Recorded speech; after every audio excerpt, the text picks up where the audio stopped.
Hey everyone, and welcome to Be Heard Talk, an award-winning talk show that adds a taste of hip hop, Asada Shakur, and spice to unflavored news.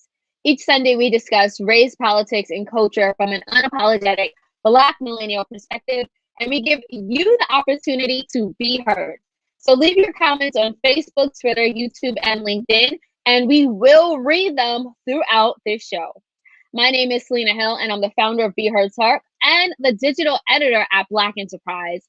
And I'm super excited to be here with you all to discuss the rise of Robinhood and how Robinhood, an app that revolutionized the art of investing by giving the masses the ability to buy stocks in a whim, has now become the center of controversy after restricting trades on highly volatile stocks for retail investors. To help us unpack this story, we'll be joined by former Wall Street professional and Revolt TV host Ross Mack, who will give us a breakdown of the GameStop saga and how average Americans can advance in a rigged system. Now, before I introduce my co-host, I also want to thank our official media partner, Black Enterprise, and our sponsor, Black Spectrum Theater. Start your subscription today and enjoy Black Spectrum home video series. Head over to blackspectrum.com to become a season pass subscriber and to learn more about it today. Now, let's start the show by introducing my co-host, Stanley Fritz.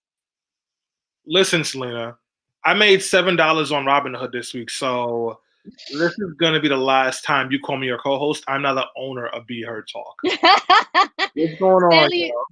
Stanley invested in AMC and GameStop along with the other Redditors. I put in 6 cents on Dogecoin and made 11 cents. Step your money up.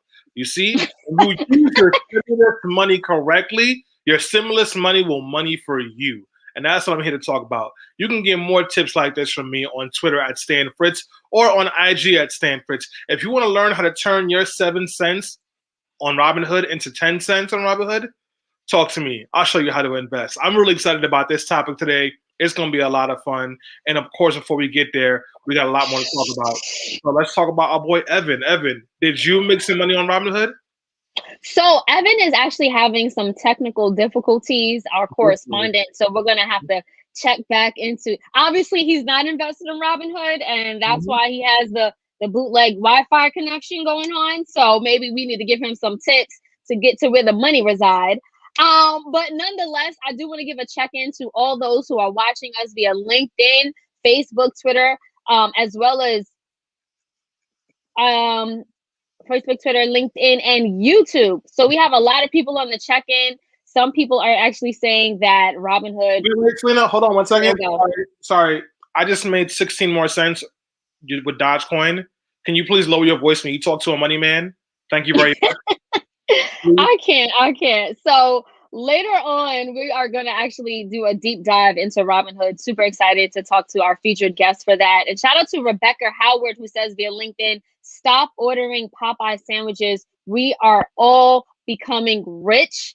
LOL. Jokes. So we're going to have some fun when we talk about Robinhood later on. But before we get to the main topic and our featured guest, I'm going to throw it back to Stanley to kick us off with the news roundup. Listen, broke boys and broke girls, I know you want to learn about how to make money, and I will tell you everything I know, which is almost nothing. But before we do that, we got to talk about the news stories that didn't fill up your pockets, but they did make you scratch your head, maybe ask a question, maybe it excited you, or maybe like me, it made you really, really sad. And that's the news roundup. Speaking of news, we got our boy Evan who'll be jumping on any minute to join the news roundup. But while he gets ready, let me tell you about one of the biggest pieces of news that happened this week. It's one that left me a little sad. So for those of you who don't know, Cicely Tyson has passed away after 96 wonderful years on this earth, where she was working and acting to the very end. She was in that really bad Tyler Perry movie from a couple of months ago. And she was still doing good work. She's passed away. I know a lot of us are sad. I'm sad to see her go, but sis lived a full life. Selena, how did you feel receiving the news? Honestly, I was upset about Cicely Tyson's passing. Literally days before, about 2 days before, she released her much anticipated memoir, Just As I Am. And literally hours before the announcement that she had passed, she tweeted. And she was talking about this memoir. And also, just 2 days before she passed, again, CBS this morning released an in-depth interview that she did with Gayle King, where she talked about her come up, where she talked about how she faced so much racial discrimination as well as sexism when she was like obviously starting out her career in acting. And she also talked about having this Me Too moment where this white, well-known acting coach sexually assaulted her.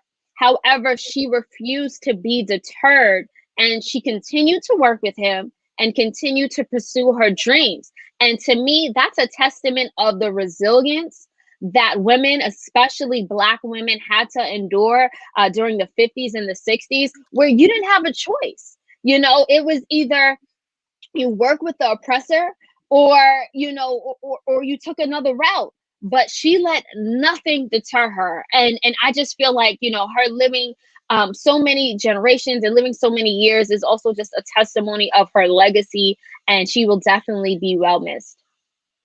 That's crazy. She still had to work with her oppressor after he sexually Mhm. her. Oh yeah. I want to say thank God that doesn't happen anymore, but we all know it No. probably does, unfortunately. I want to Yeah. welcome Evan, who just came on with us. Evan, how you doing, my guy?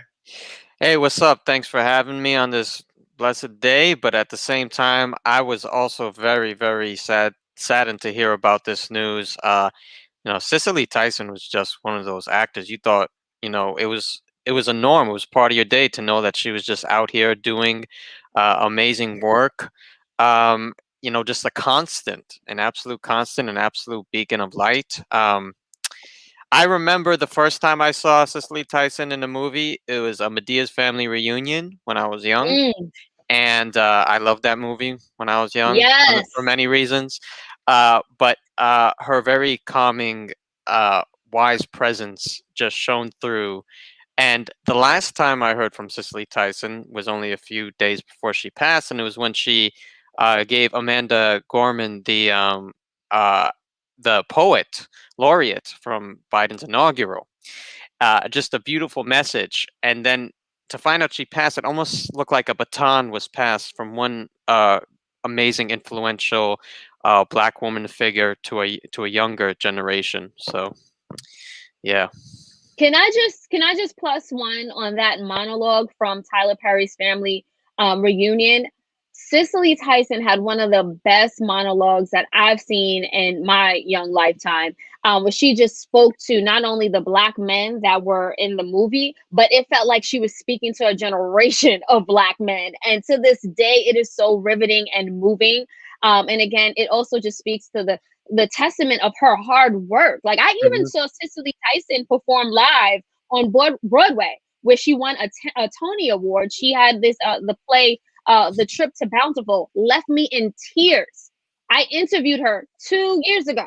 Oh, She wow. still had so much life. She was very vibrant, very quick, very even a little feisty. So like to just hear that she passed, after releasing the memoir, it definitely took many of us by surprise. Yeah, I want to get some comments. We got a comment from Chance Carlson Holloway. He's one of our regulars. Chance says, I remember I went to see her in a movie where she played as Jane Pittman.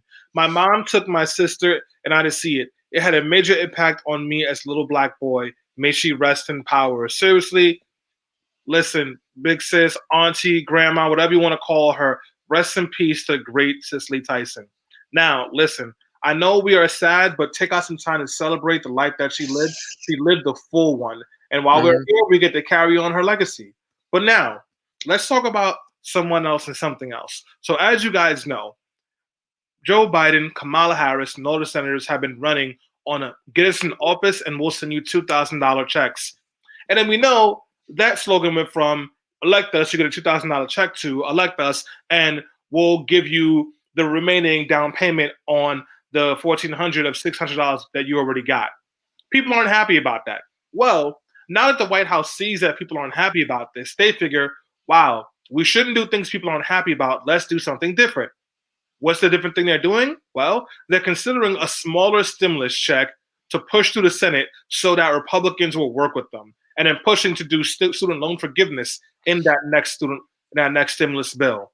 So instead of doing everything in one bill, they want to do a smaller one to get Republicans to work with them, even though Republicans have guaranteed and promised that they will not. Evan, are you excited about possibly not getting a stimulus check and also not getting state funding that we need? No, of course I'm not excited. I had a dream about that stimmy the other night, by the way, but I'm trying to remember parts of it. That's how much this is going into my consciousness. Mhm. Um, yeah, I'm not surprised though. I mean, this has been the MO of the centrist Democrats for some time now to just take away, piece away, to work with the Republicans. You know, I've been saying this for a while. I think Joe Biden, I think Donald Trump was a horrible president. One thing he did was when he wasn't happy with stuff, he just did stuff in executive order to do horrible things. Well, if I'm Joe Biden, I try to use executive order right now to do decent things. And honestly, let someone complain that Joe Biden used executive order to give working class people money. I would just somehow put that in executive order saying, we need stimmies. We are in a pandemic. I'm going to do this my damn self. That's what I Well, would do about Joe well, Biden. Evan, unfortunately, the president cannot just send money. He needs Congress to vote on it, and because they have the power of the purse. But I hear you. And Joe Biden has already signed in, I think, over 40 executive orders already in his week and a half in the White House. So he's been moving. Selena, what do you think about this whole stimulus check fiasco where they might try to push a smaller stimulus bill? Look, families and working class people are suffering right now. We are in the midst of this pandemic. It doesn't look like it's going anywhere anytime soon. And we need this money. A lot of people depend on it, obviously, to pay their rent, for groceries, for care for their children. Other people are actually caring for older folks and their family. Now is the time. And, if Democrats and Republicans could never come together, this is the time for them to actually come together and do something for America. Like, honestly, I think, Biden, he's been in office for 2 weeks now. So I'm hoping that his administration will definitely will put the people first and make sure that they're helping us in this time of difficulty. I hear you. Evan, I'll give you one more chance to close out your thoughts. Yeah, no, I agree with you. Congress does have the power, especially when it comes to taxation. But I think in this time, I would try to push the envelope a bit and see if there's some way. Look, he got a ton of lawyers in there. If there's some way that he can make this be an act out of national economic crisis, that he can somehow make some case to do an order. I know it's not, something that has much precedent, but we came from an unprecedented 4 years of a president. I think it's worth pushing the envelope. Okay. Well, That's I mean, Yeah, yeah. that's the envelope you can push, Evan. It's literally All like law.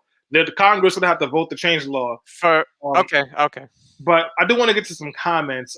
We got a really good comment from Sharon Joseph that I want to make sure that I'm highlighting because I think it reflects how a lot of us are feeling. The hypocrisy and cognitive dissonance need to shame Dems into a corner of inefficiency is astronomical. Wow, I read that very poorly, didn't I, guys? She used a lot of big words, Stanley. I know, right? Damn, Sharon, you couldn't use no second grade words. The hypocrisy, it sounds out. Cognitive dissidence needed to shame Dems into a corner of inefficiency is astronomical. I mean, it's not that hard to shame them into being inefficient, honestly. Look at this. They've got the entire country behind them, and they're still looking for ways to do something smaller, therefore disappointing everyone. I don't know. Maybe it's par for the course. Maybe this is what they do. But they better do something different. If not, they're going to get in trouble. So now, if you thought this week's news has been pretty dark, guys, I want to give you something to laugh about. Because it's not really funny, but it's hilarious. So, for those of you who don't know, Donald Trump is still facing impeachment charges. And because of that, he has to hire a legal defense team. Well, his defense team has already left him less than 2 weeks before the actual trial.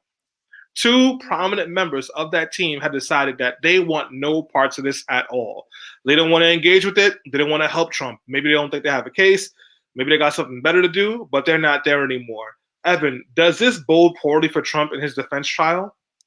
Of course, it bodes poorly. I mean, it wouldn't surprise me if someone else wanted to join this sinking ship. I mean, Republicans have been joining the sinking ship for the past 4 years.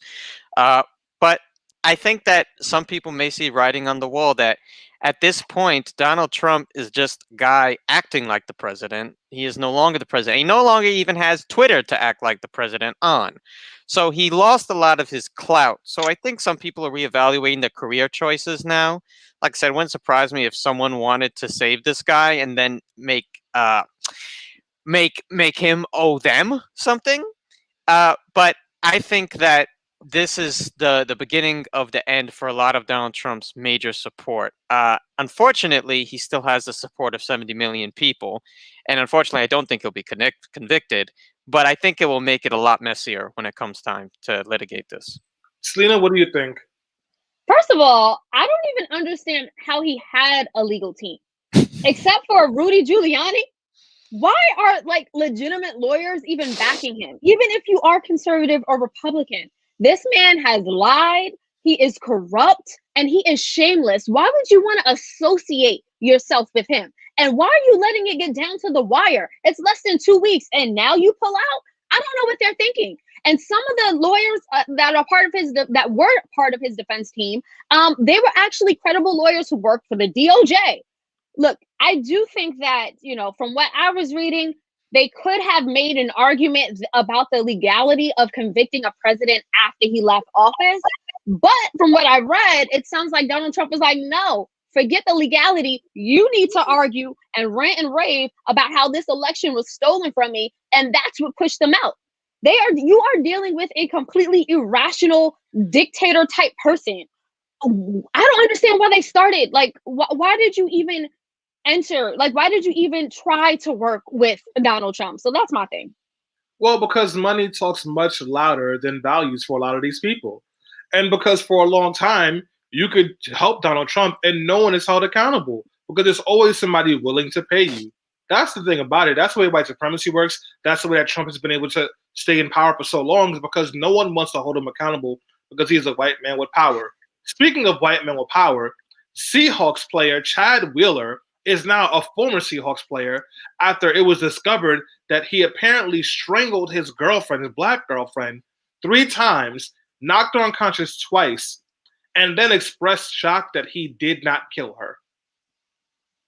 Chad Wheeler, the former player for the Seattle Seahawks, apparently did this because she would not bow to him while she was presenting him his food. Evan, we do work on patriarchy and sexism. We do. How does the story land to you? I mean, unfortunately, unsurprising. I mean, the NFL has had a history of men who do this type of behavior, but it's just, it's awful that just to think, we find out sometimes about people whose private lives become public. I just want everybody to understand, and you mentioned this earlier about Cicely Tyson, about how we hope a lot of these, even, I don't want to say smaller incidences, but these incidences hopefully are lessened, but they still go on. They still go on. So many people's private lives, when the doors are closed and they're not under a microscope, men enact patriarchy full force with all its violence and everything else. And I double that for white men with money and power. So it didn't surprise me. It was awful. I could only read some of the superficial coverage of this because it was just very, very traumatizing even to read. I know he's claiming some kind of psychological defense here, but I think it's BS. And I think this is a pattern of behavior for both NFL players and unfortunately men in general. He just happens to be famous. Imagine all the women that go through this as a result of men who aren't famous. Yeah, Evan, thank you so much for that. I want to go to the comment from Sharon Joseph. Sharon Joseph says, likely he will not be convicted. Yeah, which is scary. I would hate to see him earn money after an insurgency. Also, let's not forget that if the Republicans fail to put a stake through his political career, he will influence the Republicans for several decades. You know what's kind of sad, Selena? I thought Sharon was talking about the football player. Me too. Me too. It's just a whole bunch of white men behaving poorly and no one. Oh my God. So Sharon was talking about Donald Trump for the record, but that also may apply to Chad Wheeler. We know that NFL has a history of football players who have domestic violence issues and they're not held accountable. Mm-hmm. There was a kicker on the Giants who was abusing his wife, and in his diary said that he believed he was God and that he could kill his wife whenever he wanted to. The Giants owner said that they loved him, he was like a family member, and they were going to stick with him. That was their stance as somebody who was threatening to kill his wife. We have a LinkedIn user who doesn't put their name, but they share a story. They go, okay, let me speak to this. I'm a domestic violence survivor. Unless the law changes to one and done for abusers, including no bail, you will be here next year having the same conversation about another player who can't play anymore in the NFL. I was almost killed in 1994. Glad to be here. We're glad you're here as well, LinkedIn user, and we're very sorry you had to live through something like that. I want to keep the ball moving, folks. We do have a couple more stories. The next Yeah. Can I just comment about the NFL story, Stanley? one price, Lena, That yeah. story was no. Hold on. So first of all, besides this story being horrible and disgusting. I was really upset that I kind of felt like the Seahawks didn't do anything initially. I kind of feel like they were, they presumed that it would be okay to just let Wheeler and the contract expire and not offer him a new deal and sort of just try to quiet him down and just like, move on. But if it, thank God for the outrage that I saw all over social media, which really pushed this story and gave it the attention and the traction that it needed. So then eventually the Seahawks they waived Wheeler's rights. But another thing I want to just point out is like, will Wheeler, a white player, face the same type of consequences that we've seen black players repeatedly face from the league? You know what I'm saying? So like, I read that in 2017 it was Ezekiel Elliott who who faced a 6-game suspension even though he was never arrested or charged or even sued. So I'm like, in this case, you have a domestic violence victim who called the cops. Everything is documented. Let's see what happens for him. Yeah, let's see what happens. There was a couple of years ago, Jeremy Hardy almost killed his partner. There was all sorts of statements where he said that he was going to kill her, and he got signed to the Carolina Panthers, the Dallas Cowboys. Sorry about that. I haven't watched football in a while. He got signed to the Dallas Cowboys and then made captain of the team. And then when pictures started coming out of the abuse, that's when they finally cut him from the team. The NFL is not interested in holding anyone accountable. Yeah. So I want to take us on to our last story, and we'll start with Selena on this one. Boycott Publix is trending on Twitter after a supermarket heiress spent $300,000 on the January 6th Stop the Steal rally. So for those of you who don't know what the Stop the Steal rally is, it is the insurrection that we saw happen at the Capitol. And this heiress took $300,000 to help these people get to the Capitol and do what they did. Selena, how do you feel about this story? I don't think we should be surprised. So the heiress actually has a track record of contributing to the Republican Party. In fact, she contributed more than $980,000. That's almost $1 million in 2020, in the 2020 election cycle, in a joint account for the Trump campaign and the Republican Party. So this is what she's been doing.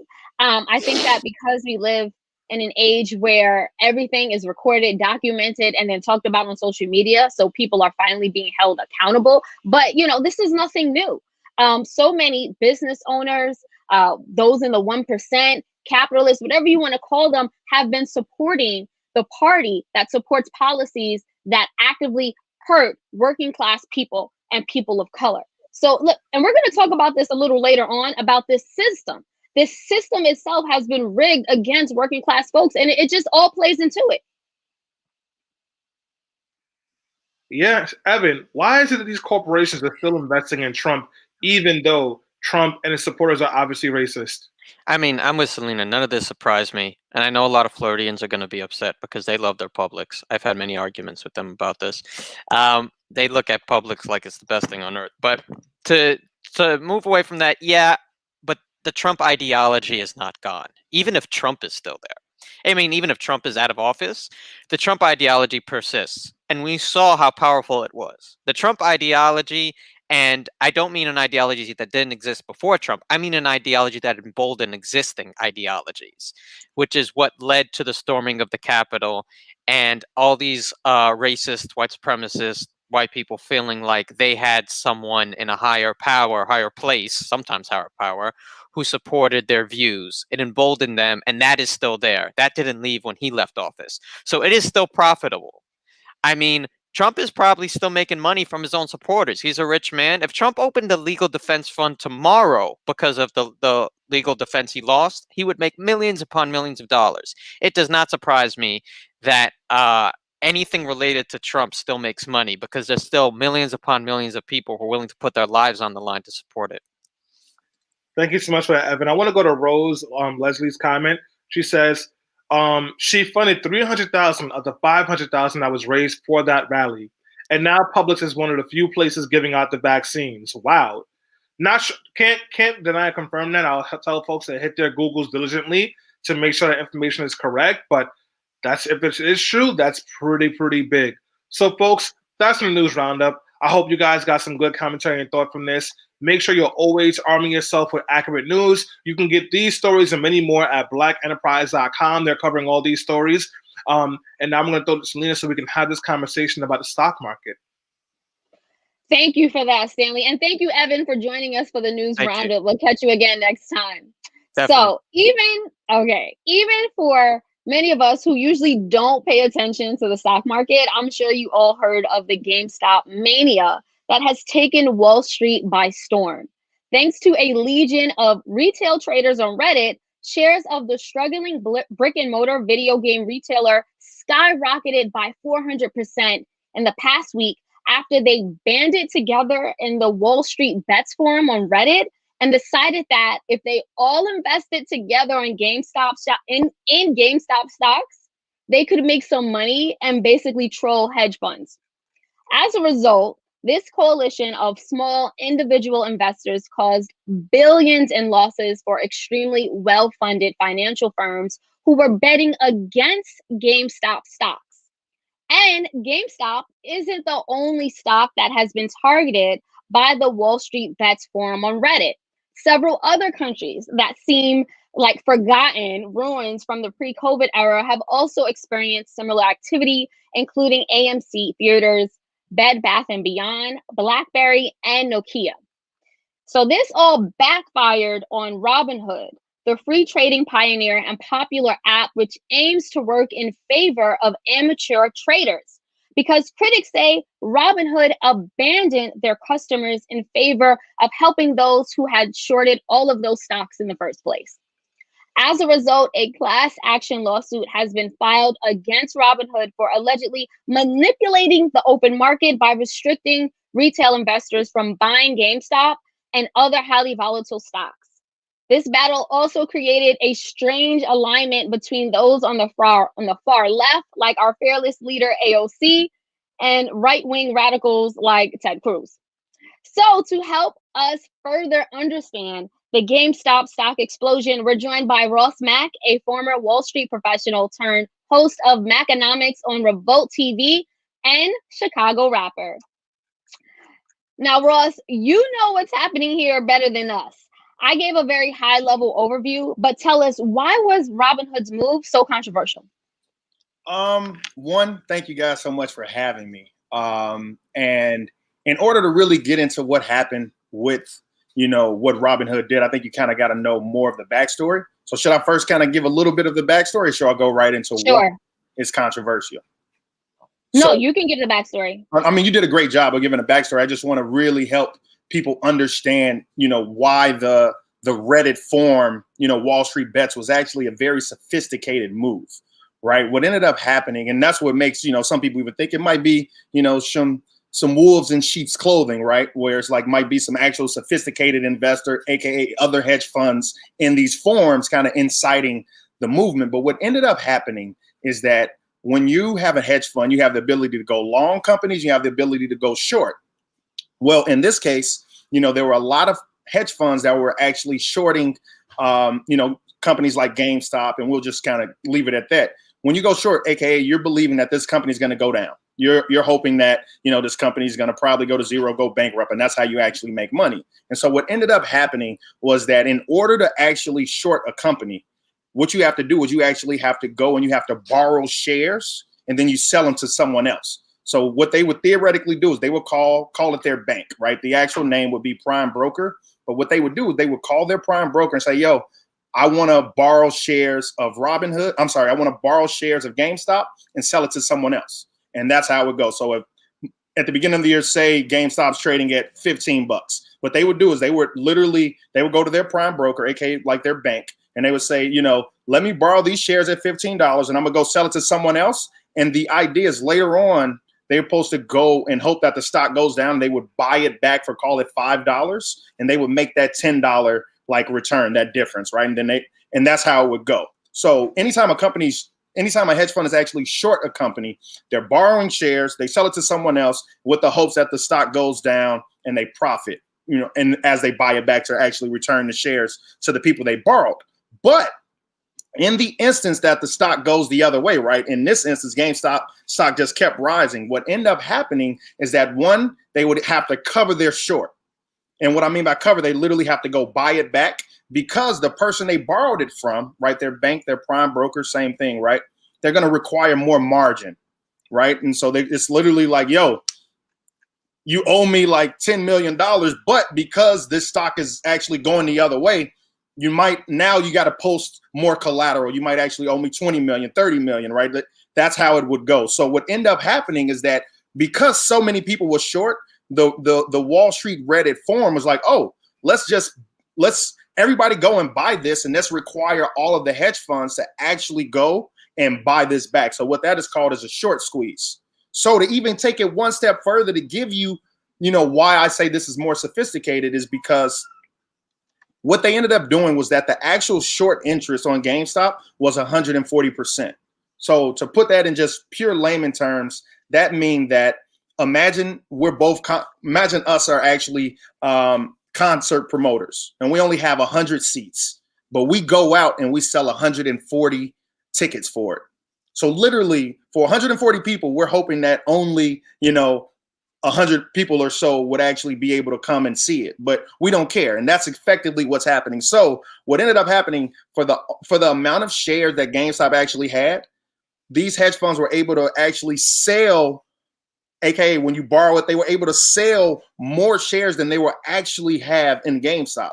So that's what's really causing this, this mania, because the very sophisticated people in Reddit, they were like, oh yeah, it's 140% short. They're going to have to buy it back. And more importantly, going to have to pay insane amounts of money to get it back, because anytime, you have the supply and there's a lot of demand, right? And the reason it's a lot of demand is because the stock is moving up so much, right? It went from 15 to 20 to 100, 200, 300. Therefore, these people, right, the Melbourne Capitals of the world, they are literally like, yo, I need to buy shares in order to cover my shorts. I'm losing a ton of money. And so anytime you have a person that has to buy, that's when you could jack the price up, right? And that's kind of what, the actual dynamic of Wall Street is about in this instance. So Eric Moore left a comment via Facebook. Eric Moore says, we'll pull that up now. Tell us what hedge funds are briefly, Ross. Great, Eric, great question, right? So hedge funds are, they're investment managers. They take capital from their, what you'll call, LPs. And what they're doing they are effectively saying, hey, give me your capital. I'm going to charge you a management fee. And what you're trying to do is you're trying to get a return on your capital. So what they are, they're just very sophisticated asset managers, right? So similar to how you might have a 401k, and you're putting your money probably with a Vanguard or a Fidelity. Those are mutual funds. They're also asset managers. However, they are long only. And what we mean by long only, they're only buying.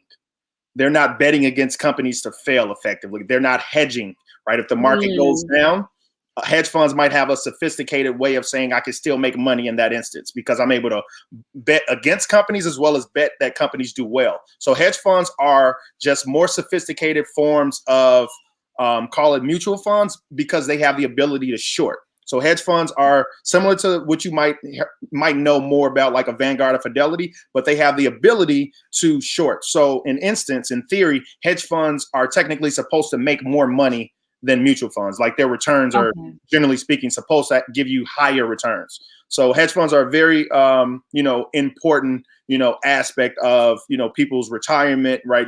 When you come to people that invest in hedge funds are, pension funds, endowment funds, as well as sovereign wealth funds. They're, a lot of big money as well, right? Family offices, AKA rich people, and they might put their money, invest into a hedge fund directly.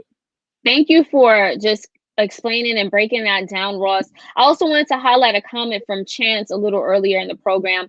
Chance says via Facebook, anybody that trades with Robinhood should leave. They show themselves to not hold up to their creed. Thank you, Chance. I know a lot of us are really upset. So, we definitely appreciate the breakdown of what was really going on, Ross.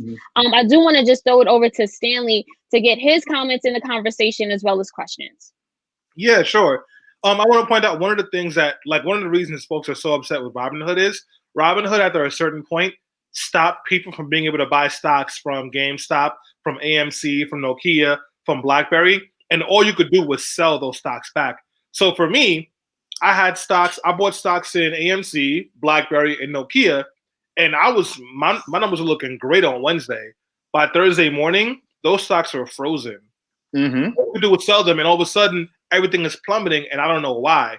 So I thought I was the only one, but you go on social media, everyone was pissed because they're like, Robinhood is doing this on purpose. And then you watch the news, and all these Wall Street brokers are on there, and they're saying how what these Redditors are doing is so messed up, and it's so bad, and corrupt, and should be illegal. And then a host asked a question, I think it was Jake Tapper asked a question, what's the difference between what these normal, like, everyday people are doing and what Wall Street brokers do every single day?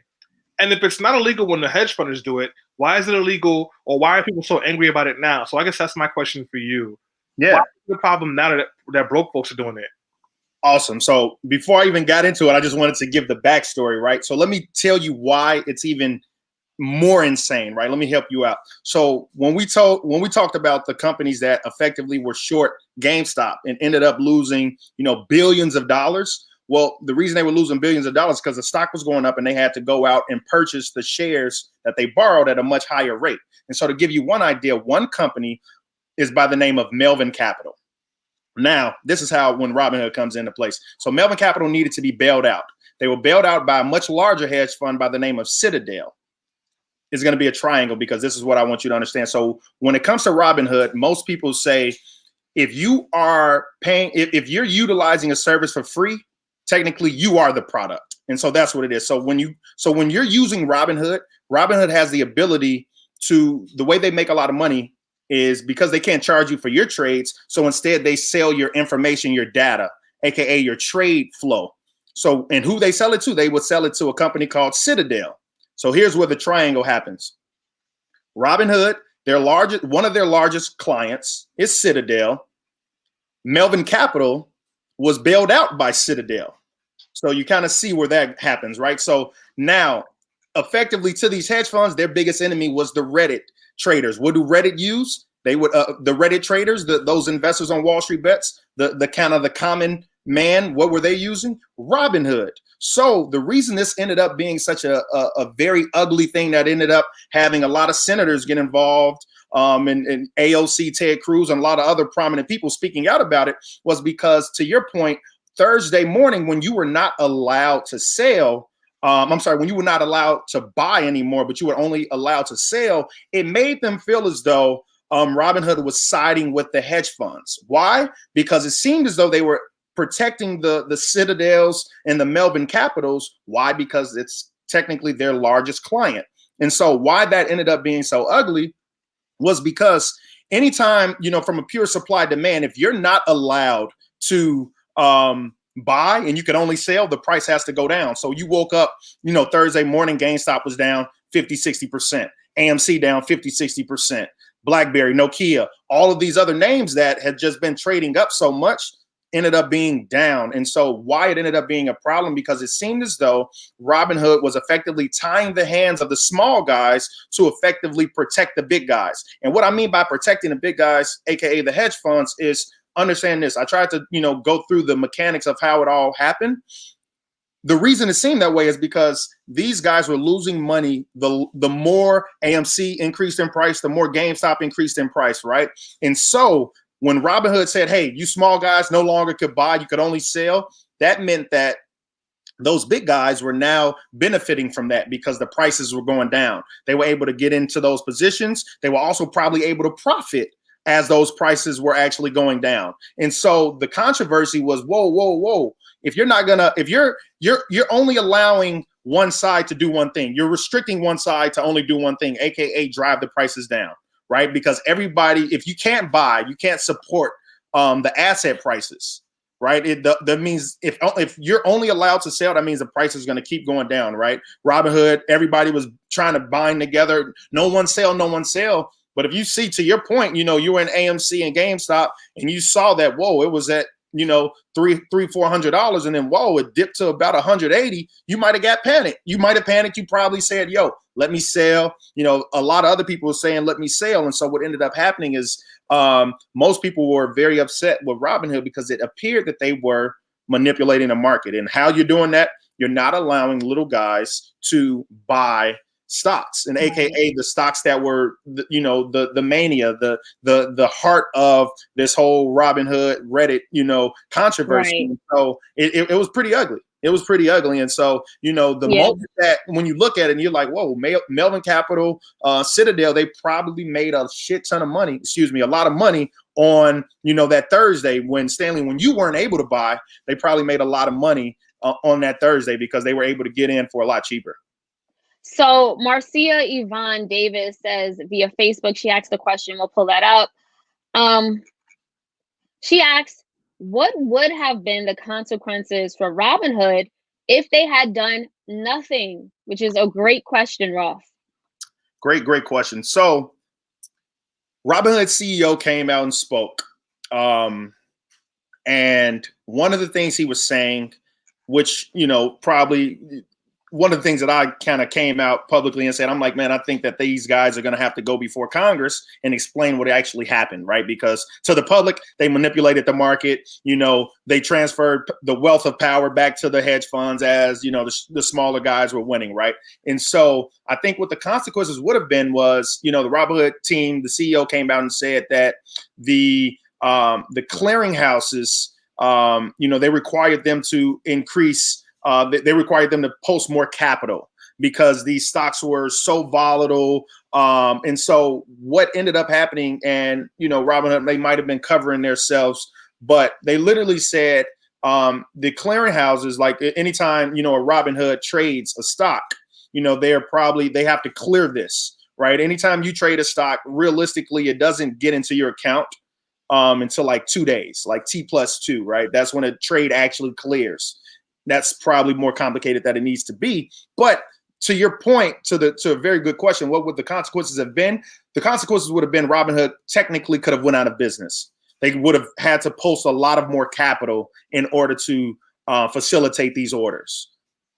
How true that is, I don't know. I'm just letting you know actually what they're saying, right? And so when you look at it, what they were saying was that the clearinghouses effectively tied their hands. They needed to draw on, I want to say they drew on maybe 10 lines of credit. They went to their banks and say, yo, we need more money. We need to borrow more money to actually help facilitate this, because that following day, Friday, Stanley, you probably got in. They said, okay, you can buy, but you can only buy a few shares. You can only buy 2. All right. And so, at the end of the day, it's going to continue to look very controversial. The market's going to look like they truly manipulated it. But, the only thing I would say, the controversy will be that, their consequence could have been they could have technically went out of business, but I don't know, how true that is. So Evan Mastronardi just left a great question via Facebook, but actually leads to my question. Evan says, does Ross think Robinhood or Citadel will actually face legal consequences? What is the SEC's role here? And I was going to ask you, Ross, will this lead to a Senate hearing? Oh, I firmly believe it will. Now, will they get in trouble? I think it might be a slap on the wrist fine, because what you have is that it was something that was truly, very well orchestrated, in the sense that, so to tell you, kind of how hedge funds work, right? Like they have very sophisticated ways to push a price up and can push a price down, right? When you see people technically go on CNBC, you might have, another hedge fund, Centron, they might publish a report that will say, I believe this company, it should go to zero, right? Like, a lot of people have the ability to do that. And so what ended up happening when Reddit did it, it ended up being a problem, right? And so to your question, I do believe they're going to go before Senate. And I think that they're going to have to really explain what happened. And more importantly, they're going to have to explain how, when hedge funds were losing money, Robinhood found it, they made it a point to effectively tie the hands of all of their users, right? AKA the small retail investors. So I do believe they go before Congress. I do believe, Congress, finds some wrongdoing, because I think at the end of the day, what you have to do is they're going to look and see what all trades Citadel and Melvin Capital and technically other hedge funds made during this Thursday window when no other, small guys were technically kept out of the market from actually buying, right? Once again, in order to support the stock from falling, you need more people going in and buying. And technically, people were not allowed to buy. And so I do believe it's going to lead to, some Senate hearings, some very controversial things. And I mean, we already saw AOC, Ted Cruz, speaking out about it, right? They're already mad about it. I do believe they had, a few SEC or former SEC people speaking about it. NASDAQ CEO was speaking about it. So I do believe that what ended up happening is that, they want to call it, David versus Goliath. But I do believe that this is going to lead to a lot of other controversy. Thank you so much, Ross. Yeah, this is definitely a story that just keeps on getting bigger. I want to just read Thaddeus' comment real quick. So Thaddeus says, so is it now the time for folks to close RobinHood accounts and move onward? And if not, why not? So what I would say to that is maybe hear them out. I personally am a larger fan of E-Trade. There's been other instances when Robinhood has effectively, kind of glitched and a lot of people weren't able to buy stocks, not just this past week, but this has happened in the past. I've always been a person who, maybe because I started with E-Trade, but I've always liked E-Trade better. But that being said, I do have a Robinhood account that I opened up purely just to better understand their technology so I can better serve, some people. I have an investment club. And so, when people are just starting to invest, everyone for the most part has downloaded Robinhood. They had the most downloads. It was #1 trending app in the App Store, as well as I want to say, they might have had maybe 6 million download or new users last year. So that being said, for me to better understand, some of the new people that I'm interacting with, who I'm giving, investment advice to, I just wanted to understand it. But the vast majority of my actual investing dollars are in my are in my E-Trade. I only used Robinhood to learn. No, I hear you, Ross. As a big time investor like me, I got about $75 in my Robinhood, but I got $78 in my E-Trade. So hey, you know what time it is. Well, you advise, man. Listen, the money talks fast, all right? But I do have a quick question, because one of the things that's been highlighted here is the fact that the companies that have been growing in value during this time period are companies that are either going out of business or are already out of business. Blockbuster is bankrupt, but it's surging on in the stocks right now. I didn't even know that Nokia was still making phones, but all of a sudden it went from being valued at $2 to $17. These are not real products. These are not real things. And like some people on my side of the political scheme would argue that this is an example of why Wall Street is not a real industry, because they're really just playing around with ideas of things. What do you say to that? Well, what I will say is that there was an actual technical strategy that ended up happening that caused the value of their stocks to go higher. Once again, anytime, you have guys that are short a company, like I say, the moment the trade goes against them, they're going to get a call from their bank. Hey, you have a margin call. You have to either post more collateral, which, in this instance, they probably didn't want to do, right? Or you have to go out to the market and physically buy up the shares that you borrowed from me to return to me, right? And so what ended up happening in this instance, the technical aspect of it was that they forced these other large companies to buy. So they effectively just kind of created value out of thin air, because they knew these larger investors would necessarily have to, buy it. Right now, to that question, I think, investment firms as a whole serve a very good purpose, right? Because they have the ability to, one, help finance companies, right? At the end of the day, it's two ways a company could raise money. They can borrow money, they can issue debt. When you're talking about large companies, they don't have the ability to go to a bank, right? They're trying to raise multiple billions of dollars, and as a result, they go to either they can do it via issuing bonds, aka an IOU, issuing debt, or they could go to the public markets and issue stock, right? And that gives the ability for us to actually invest in it. And so in this instance, to your question, I think, hedge funds, Wall Street as a whole serves a good purpose, right? A great purpose, right? Because they have the ability to actually understand how companies are truly valued, right? I think what just happened over the course of the past 2 weeks, it'll be something that, maybe they'll make a movie about it. It'd be very funny. It'd be dope. But at the end of the day, true company values, at the end of the day, stocks are based on, the expectation of future cash flows as well as the profitability of a company, right? And so in this instance, to your point, BlackBerry, Nokia, AMC, right? These companies have been failing over the past years, and they've been just outsmarted, right? When it comes to AMC, oh, I like Netflix. When it comes to BlackBerry or Nokia, oh, I like Apple, right? GameStop, I don't know where you buy your video games online now. You don't even have to physically go into a store to buy actual games, right? And so what it is just like effectively dinosaur businesses who benefited from, people that were effectively championing their companies. But, Wall Street at the end of the day, they know how to truly value a company. They give a lot of, growing companies the ability to continue to scale up, right? You need more money to invest back into your company. But, all in all, like Wall Street definitely serves a purpose. Now, does Wall Street, do some people actually get hurt at the end of the day, AKA lose capital? Absolutely. Right. And what we just witnessed was that in this instance, one of the smarter people, right, the smarter money lost money. And that's why it was the big controversy. But I do believe, Wall Street serves a purpose.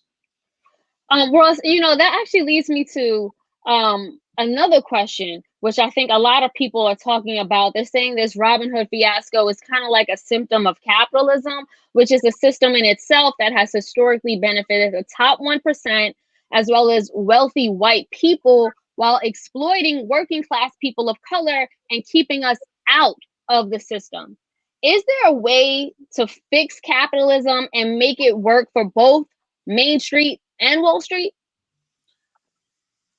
I think the short answer is it depends. And I think you're correct in everything you said. Stanley, Selena and I, we actually did a live in the midst of Corona. And one of the biggest things that I did, and one of the things that I was a huge champion for is, Black Wealth Matters, trying to help, close the wealth gap, right? And one way to close the wealth gap is through information, right? I think information, education is the true equalizer over the long course. And it's very impossible for, people of color to gain more capital, get higher net worth if we don't own assets. It's extremely impossible, right? Like you can make a lot of money, but if you don't own assets, if you're not participating in the appreciation of assets, then you're not gonna, benefit. And so one of the things that, I was preaching, Selena, you could attest to it, was that, Black people need to own stocks, right? Black people own less than 1% of the stock market. So to your question, is there a way that we can make this, where, Black people, people of color are able to effectively benefit in a capitalist society?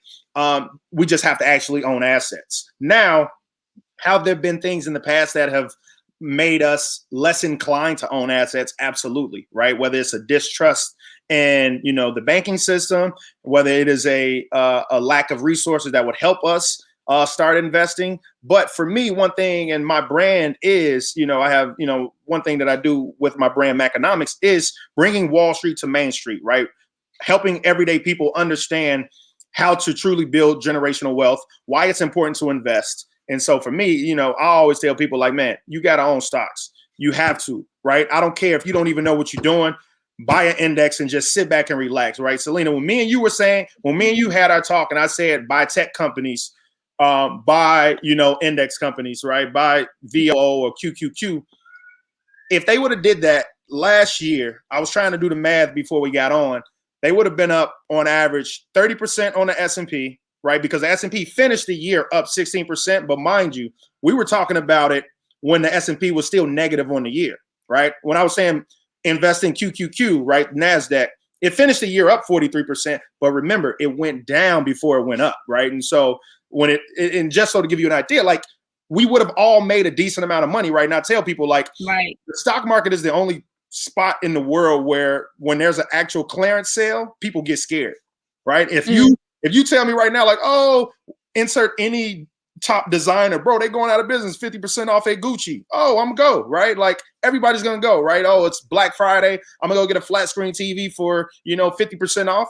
But when I tell you can get Apple at 30% off or Tesla at 30% off, people get nervous. Oh, I don't know what I'm doing. And so for me, it's like in order for us to truly bridge the wealth gap, or at least affect, it's gonna be a lot of stuff that needs to occur. But one thing that actually has to happen is people have to own the stock market. And so to your question, is there any ability for us to get some type of parity in it? Probably not, but it has to start one day at a time, one brokerage account, aka one black person open up a stock account and buying a stock at a time.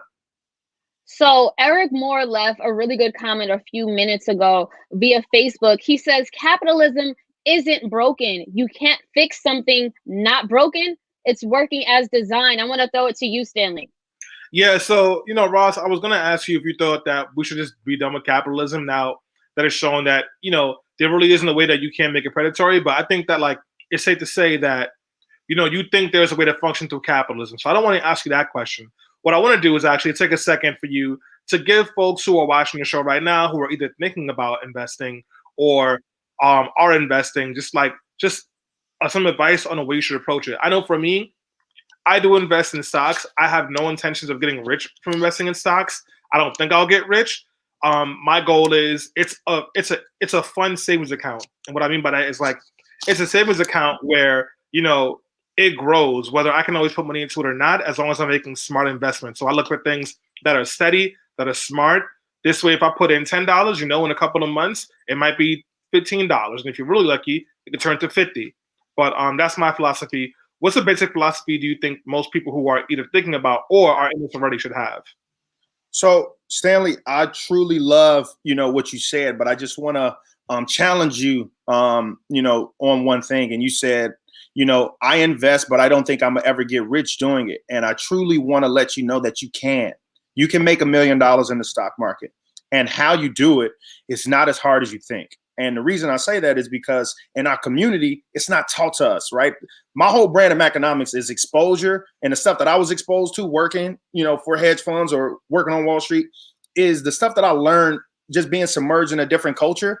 We can all do that. And just to give you an idea, if you were to invest $250 a month into the S&P 500, you'll have $1 million in, call it 25, 30 years. And so to your point, Stanley, you can't make $1 million. You can get rich doing it. What it is just the knowledge and the discipline that we don't have in our community. So to anybody that's thinking about investing, one of the first things I'm gonna tell you is that one, you're doing the right thing by starting off investing. But what you have to do is change your mindset, and you have to actually say, you know what, I'm not trying to get rich quick, right? Like at the end of the day, what it boils down to is being a person that has a long-term horizon. You're always thinking about the future, right? Trying to say, okay, I want to find the next Tesla, the next Apple, or, the next what have you, right? There's so many great companies, right? And what you have to do is be, very long-sighted, but more importantly, be consistent. The reason that I said if you invest $250 a month, you can get rich is because you actually can. Most people don't look at this as, most people start an investment account and say, I'm going to put $500 in there and hope to get rich. No. Anytime any person that's in my investment community, one thing I tell them is this: be disciplined. If you pay, a lot of people, especially in our community, we work hard for money, but we don't allow our money to work hard for us. And so, if we get used to paying bills monthly, right? We pay our phone bill, our Netflix bill, our car note, our mortgage, or our rent monthly. Get our hair done monthly, right? But if we were to take that same attitude to putting $100, $200, $300, $400 monthly into the stock market, you will get rich over time. That is an actual fact, right? Like I mean, if we're not getting rich in it, like if you look back at the average investment return on the S&P 500, it's been 10% since it's been incepted, right? And just to give you an idea, you know, in our community, we think that we're doing a good job because we're saving. Like, oh yeah, my mama taught me how to save, man, so I ain't gonna spend that much. The reality is, by you solely doing one thing, by saving, you're still losing out on money. And we don't understand that. Like, at the end of the day, if you have $100 in your bank account and you just leave it there and you believe you're saving, right? Your bank account might pay you 0.01%. Who knows, right? If you think that that's all you're doing, you're actually still losing money because the cost of living goes up each year, right? Inflation is 2 to 3% each year. And so just really quickly, right? You remember when we were kids, we can go to the corner store with $1, right? Get you 2 bags of quarter bags of chips. I used to get 2 bags of Flamin' Hots. I can get a little honey bun, or, you know what I'm saying, some penny candy. Now you go to the corner store with $1, which you're going to get 1 bag of chips and a 10-cent bag to actually put it in. You can't get none, right? And that's the reality. The cost of living goes up. It increases every year, 2 to 3%. And so to a person that got $100 in their bank account, that's really only $97 your next year. And it keeps going down. And so what I try to tell our community is like, look, we have to invest. It's not up for it's not like up for debate no more. It's like an actual fact. You have to invest, right? And that's one thing that I want to push to people. So if you're just starting out trying to invest, man, definitely reach out to me. I look forward to working with you because that's what my brand is. You know, you go look back at when Selena and I did the actual live. I promise you, I was telling you what stocks to buy that you probably be up 100% already. You know what I mean? You would think you're rich already, but you're not. Like, at the end of the day, be consistent and you can actually get rich. So I just wanted to say, Stanley, I love what you said. I just wanted to challenge you to say, Stanley, you can get rich off this, bro. I'm not saying you're going to be Warren Buffett rich, but you can make some money from the stock market. Ross, how can people connect with you and tap in with all the knowledge and resources that you're giving out? Absolutely. Once again, I can't say thanks enough for you guys having me. But please, guys, follow the movement. You can follow me on all social platforms. That's at I'm Ross Mack. It's probably right there. You can see it right there at I'm Ross Mack. I have a YouTube series. It's called Macconomics. Please subscribe. Literally just youtube.com/RossMack. I've been putting out free game for almost 2 years now. So it's not anything new to me. And also, if you truly are trying to take your investment philosophy to the next level, right? You're trying to not only get started, but actually understand how to truly value a company, how to truly find the next Apple, how to truly find the next Tesla. Shoot me a text. Right now, that's 773-232-2577. That's 773-232-2577. And I look forward to helping you all get to the bag. That's what I'm here for. Thank you, Ross. And we always appreciate hearing from you, especially here at Black Enterprise. So I actually want to just end and wrap up this conversation by saying, yeah, we know Wall Street has been ripping off America all the time. But I do think it's time for us to get smart and figure out how we can contribute to our communities. And that could be doing what Ross has been doing, right? Through economic empowerment, or it can be more on the lines of what Stanley has been doing with organizing and actually calling for the system to be actually burnt down in its entirety. The fact of the matter is we have to get in the game, either civically, economically, politically. We have to do something. So find your lane, because it's the time for us to take back this country is now. And, speaking of Stanley, I actually wanted to just throw it back to him to give a very poignant final remark. Wow. All right, folks. For those of you who don't know, which is hopefully everyone, today is my last show as a full-time host of Be Heard Talk. And I've been doing this with Selena since I was 19 years old. And it feels kind of crazy to say that because I'm 34 years old now. And this has been one of the best experiences of my life. Working with Selena, doing a team, talking about important information, being messy. So thank you for everyone who stuck with me for this long and watched and didn't text me to take me off the show. Thank you for enjoying our platform. And I'm really excited to see and support Selena in the next steps of the Be Heard brand. So thanks, guys. And thank you, Stanley. You almost made me shed a little what you call a thug tear over here. I'm like, oh my God, this moment is real. But your contributions to Be Heard are obviously extremely real and instrumental. Thank you so much. Stanley's not officially leaving. No, he's leaving as a co-host, but he's still always going to be part of the Be Heard family because, like, literally, it was my original idea, but Be Heard is like our baby, literally. So, Be Heard, we will continue to grow and evolve. Look out for Let's Not Be Trash. I'm still like writing on Let's Not Be Trash. I'm just taking my talents to behind the StreamYard cameras now. That's all. I'm working on his book deal. So on that note, thank you so much, Stanley. Everything you have contributed has been so appreciated, and I'm so grateful. And everyone in the comments is saying thank you as well. We are definitely going to miss you. And stay tuned. Be Heard Talk will be back. We're taking a brief break, but we are coming back bigger and better than ever. So stay tuned.